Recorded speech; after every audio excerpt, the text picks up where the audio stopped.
Ku beri nama pedang ini Naga Puspa. Selamatkan dia. Jangan sampai jatuh ke tangan pendekar berwatak jahat.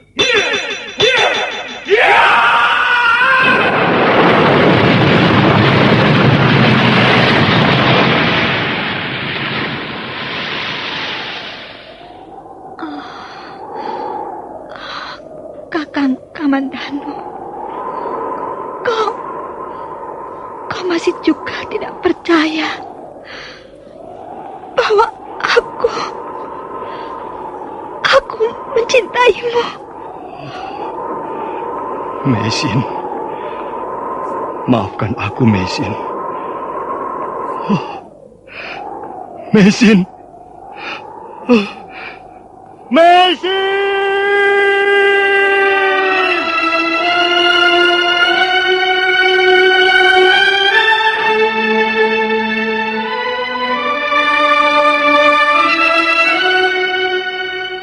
Tutur Tinula.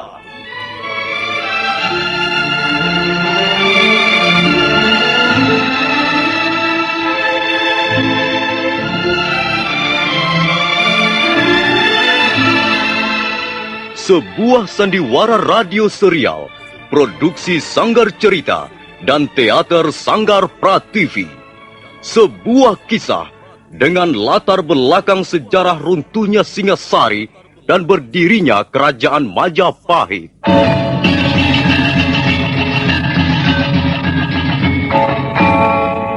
Sandiwara ini didukung oleh pemain-pemain radio yang sudah ternama.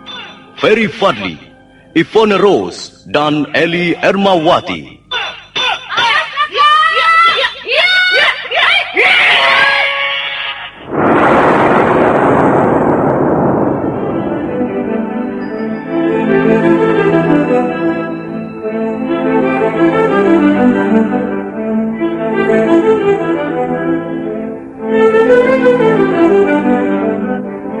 Cerita ini ditulis dan disusun oleh S. Tijab. Teknik dan montase dikerjakan oleh M. Pranoto dan Edwin Sutandi. Sutradara Bambang S. Kali ini mengetengahkan episode kedua dengan judul Kisah dari Seberang Lautan.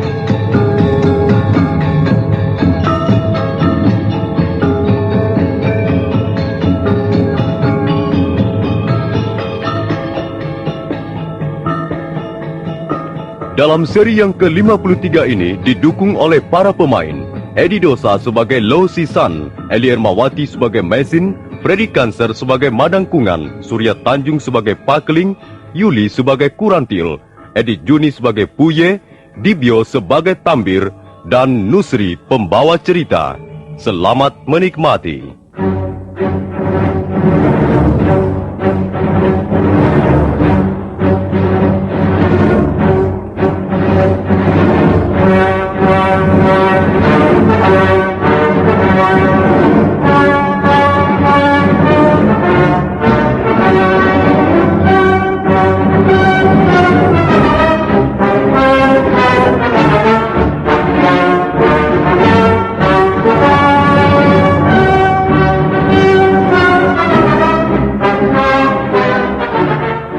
Dalam seri sebelumnya diceritakan bahwa pendekar Lo dan Mesin telah pergi meninggalkan Bukit Mbabar setelah mengambil pedang naga Puspa. Sementara itu, Kurantil membawa dan merawat Madangkungan di rumah Pakeling kakaknya. Setelah beberapa saat lamanya Madangkungan kembali sadar. Di mana aku? Di mana aku? Apa yang terjadi? Kau terluka dalam, Kakang Madangkungan. Sekarang kau di rumah kakakku, Pakeling. Pakeling? Kau Pakeling? Iya, kau di rumahku, Madangkungan. Aku harus membunuhmu, Pakeling. Jangan, Kakang, jangan. Sudahilah pertikaian tak berguna ini. Aku harus membunuhnya. Aku merasa berdosa kalau tidak bisa membalas dendam ayahku. Oh, Kakang, apa yang sudah terjadi, biarlah berlalu bersama dengan waktu. Tak ada manfaatnya memelihara dendam sekian lama. Dendam tak akan membuat seorang pendekar menjadi dewasa. omong kosong. Bagaimanapun aku harus melampiaskan dendamku. Ayo, Pak Keling. Pertarungan belum selesai. Ayo kita teruskan lagi. Kakang, kau sedang terluka dalam. Kau harus beristirahat dan bukannya malah bernafsu untuk berkelahi. Kurantil. Aku memang terluka dalam. Tapi bukan berarti aku menyerah. Kakang! Diam kau. Sudah kubilang jangan ikut campur urusan laki-laki. Ayo Pak Keling. Ayo keluar ke halaman. Tempat ini terlalu sempit untuk menyapung nyawa. Madang Kungan, kau terluka. Mengapa kau tidak berusaha untuk menyembuhkan luka-lukamu lebih dulu? Tidak perlu. Jangan mengira kau telah memenangkan pertarungan, Pak Keling. Aku terluka bukan oleh senjatamu. Aku juga tidak mengakui telah memenangkan pertarungan denganmu. Aku hanya mengingatkan bahwa tak ada perlunya kita meneruskan pertarungan itu. Karena kau dalam keadaan terluka. Jadi kau menolak melayani aku, Pak Keling? Iya. Aku tidak ingin memanfaatkan keuntungan ini. Kalau kau masih penasaran, baiklah, kita lanjutkan pertarungan kita. Tapi tunggulah sampai luka-lukamu menjadi sembuh. Baiklah. Baiklah, Pak Keling. Suatu ketika aku akan datang lagi ke Pongging untuk menantangmu. Silakan. Aku toh tak mungkin menolak kehadiranmu. Nah, aku akan pulang dulu.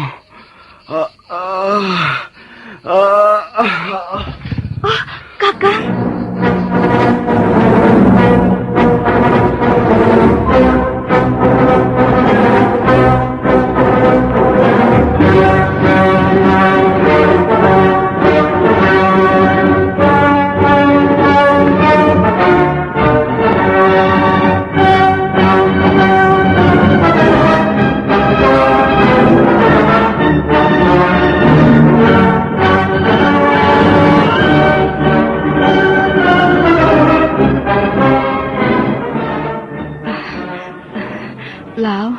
Kita harus mencari tempat untuk menginap, Lau. Iya, tentu saja. Menurut Aki Gumblek, tak jauh dari desa Pongging ada desa lagi. Tapi sebelumnya kita harus menyeberangi sebuah hutang. Sebenarnya kita mau kemana, Lau? Iya, Mesin. Pertanyaanmu sukar untuk kujawab. Paling tidak untuk saat sekarang ini, Mesin. Kita sedang berjalan. Kita meninggalkan negeri leluhur dan sekarang berada di negeri orang. Kau tidak usah cemas karena tidak tahu tujuan perjalanan kita, Mesin. Yang penting kita mencari keselamatan. Kita menjadi orang asing di negeri ini. Makin jauh masuk ke daerah pedalaman, semakin terasa bahwa kita orang asing. Ya, kita akan banyak menemui kesulitan. Karena warna kulit dan wajah kita yang menyolok. Kita mungkin akan dicurigai dimanapun kita singgah. Tapi aku yakin tidak semua orang di negeri ini mencurigai orang asing dan bermaksud mencelakakannya. Buktinya Aki Gumblek. Dia baik. Baru saja kenal, tapi dia sudah seperti keluarga sendiri. Iya, mudah-mudahan kita akan banyak menjumpai orang-orang seperti itu, Lau. Hei, Mesin. Ada apa? Baru saja aku melihat Sina sekilas. Itu dia. Di balik daun-daunan itu. Sinar apa? Sinar itu berwarna merah. Pasti sinar lampu minyak. Kalau begitu, barangkali ada rumah di sana, loh. Iya, barangkali sinar itu datangnya dari rumah. Ayo, kita ke sana. Siapa tahu kita bisa menemukan tempat untuk menginap malam ini. Hei, Ada perlu apa? Ha? maaf Bapak, kami kemalaman di jalan. Apakah kami bisa numpang tidung balang semalam saja? Numpang tidur. Ya. Kalian mau tidur di mana? Rumahku ini kecil sekali. Dan aku tidak mempunyai tempat tidur yang pantas. Yang penting kami bisa membalingkan tubuh, Pak. Kami hanya membutuhkan istirahat malam ini saja. Besok pagi kami sudah akan melanjutkan perjalanan. Iya. Kalau begitu baiklah. Silakan masuk. Terima kasih. Berasal dari negeri yang jauh, dari negeri Bapak ini. Tanah luluhur kami adalah daratan Mongolia. Ribuan kilometer dari tempat ini. Aneh sekali. Tidak pernah ku dengar ada orang bepergian sejauh itu dari negeri nenek moyangnya. Kami memang suka juga bepergian jauh, tapi paling banter ke kota Singasari atau Kediri, atau kota-kota lain di negeri kami sendiri. Apa yang kalian cari sebenarnya? Entahlah apa sebenarnya yang kami cari di negeri ini. Kami sendiri juga tidak tahu. Loh, ini lebih aneh lagi. Lalu tujuan kalian mau kemana? Kami berdua mau ke desa Kulawang. Kurawang. Iya. Di kaki Gunung Anjasmara. Iya. Apakah masih jauh dari sini desa Kulawang itu, Pak? Iya. Masih jauh juga. Barangkali 2 hari perjalanan dengan kaki baru akan tiba di desa itu. Ada yang kalian cari di desa Kurawan itu? Sanak famili barangkali? Atau siapa? Tidak, Pak, tidak. Kami tidak mencari siapa-siapa. Tapi barangkali ada yang bisa kami lakukan jika sudah tiba di desa Kulawang. Oh iya, Pak. Kalau daerah ini termasuk desa mana, Pak? Rasanya sepi sekali. Tak ada lagi sepotong rumah pun nampak. Ya. Memang di sini tak ada rumah lagi. Daerah ini termasuk hutan tarik. Kalau kalian besok meneruskan perjalanan, terus mengikuti jalan setapak ini, maka kalian akan sampai di desa Tebu. Ya, di sana baru banyak rumah, banyak warung makanan atau warung minuman. Ya. Ayo, diminum lagi airnya. Terima kasih. Di sini hutan, tidak ada apa-apa kecuali suara-suara binatang hutan. Ayo. Ini air gula aren yang aku deres sendiri. Lumayan buat menghangatkan badan. Terima kasih, Pak. Terima kasih. Ayo habiskan saja.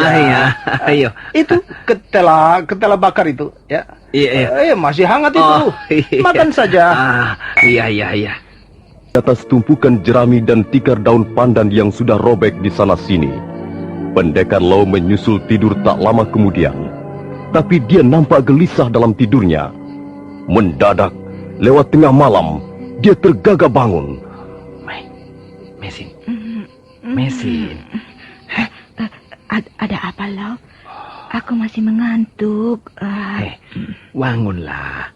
Ada sesuatu yang tidak beres.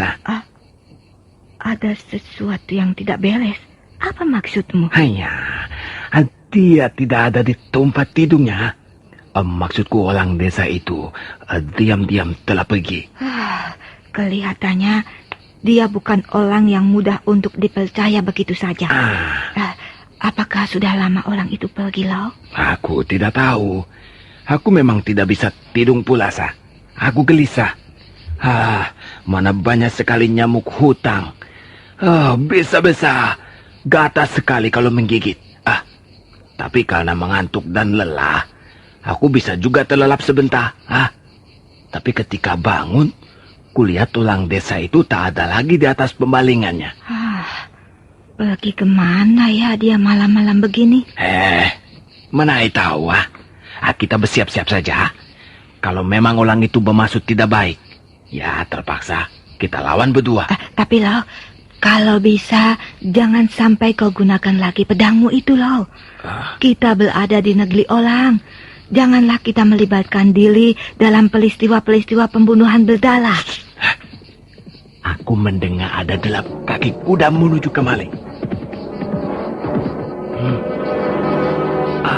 Pasti orang desa itu datang bersama kawannya. Aku mendengar ada delap 2 ekor kuda.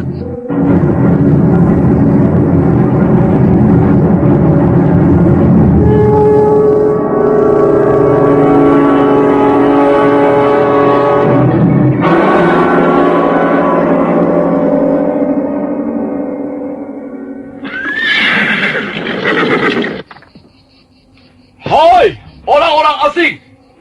Keluar kau! Jangan enak-enak tidur di rumah orang! Keluar!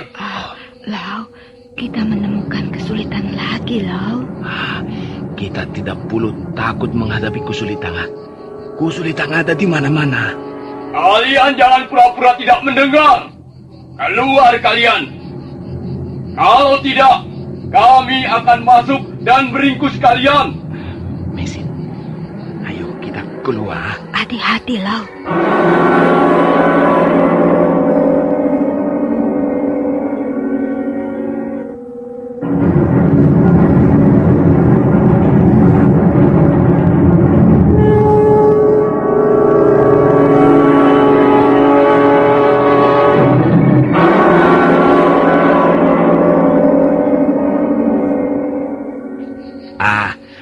Kami sudah keluar. Apa maksud kalian, Begitu lebih bagus. Jadi kalian tidak perlu mempersulit tugas yang dibebankan pada kami. Lihat Lau, bukankah yang satu itu pemilik gubuk yang kita pakai menginap? Iya benar. Namaku Tambir. Dan ini temanku, Puyi. Ada maksud apa? Hoe membawa temanmu kemari, Jangan bertanya begitu. Aku bebas membawa siapa saja ke gubukku ini. Tapi mengapa kau pergi dengan diam-diam meninggalkan kami yang sedang tidur? Mengapa kau tanyakan juga soal itu? Aku bebas pergi kemana saja aku suka dan kapan saja. Tapi, ya, karena pertanyaan harus dijawab, maka aku tidak keberatan untuk menjawabnya. Hai, dengar. Aku pergi memanggil temanku dengan diam-diam karena suatu tugas rahasia.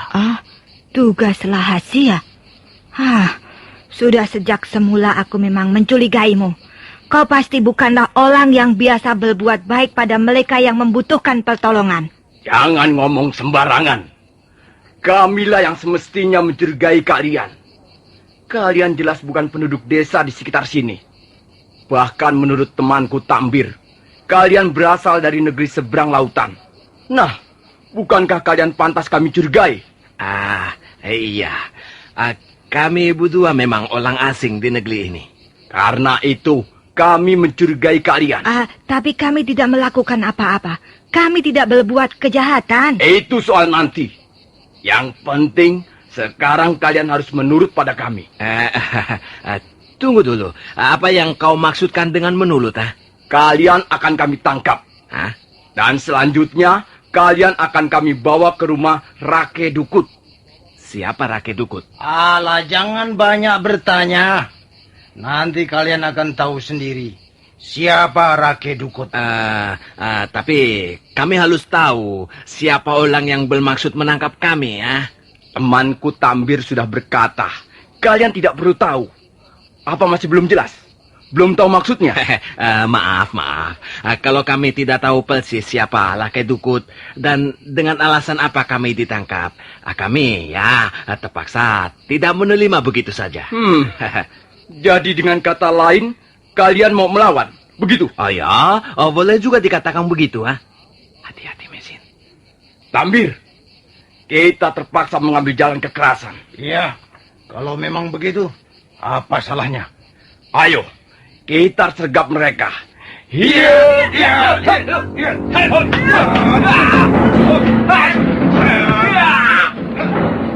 Wah, boleh juga permainan orang ini, Tambir.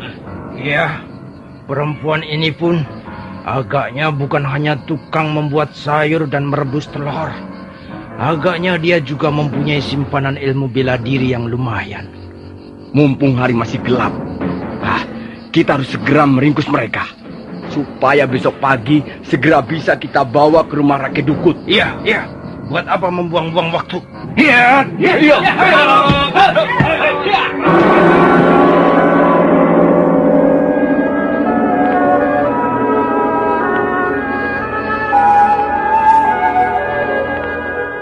Orang yang bernama Puye segera menyerang ke arah pendekar Low. Dia heran setelah beberapa kali serangan-serangannya dapat ditepiskan dengan mudah. Demikian pula orang yang bernama Tambir. Sekalipun yang dihadapinya adalah wanita, namun ternyata dia cukup kerepotan juga untuk mengalahkannya. Bahkan beberapa kali dia sempat terdesak dan hampir saja terkena pukulan berbahaya.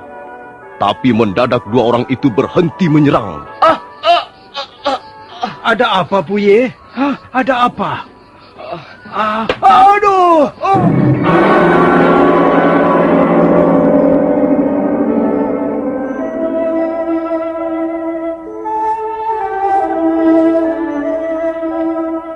Apa yang terjadi, Lo? Mengapa orang-orang itu mendadak loboh? Rasanya pukulanku tidak mengenai bagian yang bisa membuatnya loboh seketika. Tunggu, Mesin. Jangan-jangan dia hanya berpula-pula dan bermaksud menjebak kita. Tapi kelihatannya dia bersungguh-sungguh. Mereka mendekap ulu hatinya sebelum terjun ke loboh. Baiklah, akan kulihat dulu. Kau tunggu di situ. Bagaimana, Lo? Kemarilah, Mesin. Bukankah dia bersungguh-sungguh? Iya. Lupanya mereka tidak berpula-pula. Dua-duanya roboh seketika. Coba kau lihat ulu hatinya. Agak gosong dan memal seperti terkena pukulan kelas. Apakah kau telah memukulnya tepat di ulu hatinya, Lo? Tidak. Aku juga tidak merasa memukulnya di bagian tubuh yang rawan itu. Lalu siapa yang melakukannya? Kalau begitu, pasti ada orang di sekitar tempat ini. Iya, aku juga berpikir begitu, Lo. Dan orang itu yang telah memukulnya. Bukan memukulnya, tapi melemparnya dengan batu-batu dari jarak jauh. Iya. Tapi apa maksudnya ya? Apakah dia bermaksud menolong kita? Itu belum bisa dipastikan. Yang jelas orang itu mempunyai tingkat kepandaian yang tinggi. Dengan lemparan batu dari jarak yang cukup jauh, orang itu bisa melobohkan pendekar-pendekar seperti Puye dan Tambi. Itu dia orangnya, Lo. Tunggu! Siapa orang itu, Lo? Mana kita tahu, Mesin. Yang jelas dia mempunyai kemampuan yang cukup tinggi. Kalau dia bersahabat dengan kita, maka tak ada soal. Tapi kalau dia memusuhi kita, barangkali aku terpaksa menarik kembali pedang naga puspa ini.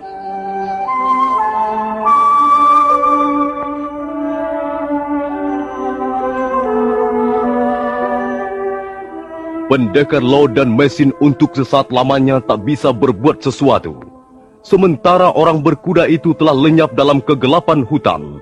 Hanya suara tapak kaki kudanya yang masih terdengar di kejauhan berderap dan bergema karena pantulan bukit-bukit. Nah, para pendengar sekalian, bagaimana kisah selanjutnya? Apa yang akan dialami oleh sepasang suami istri itu? Dan siapa penunggang kuda yang berkemampuan tinggi itu? Silakan menanti seri berikutnya. Sampai jumpa.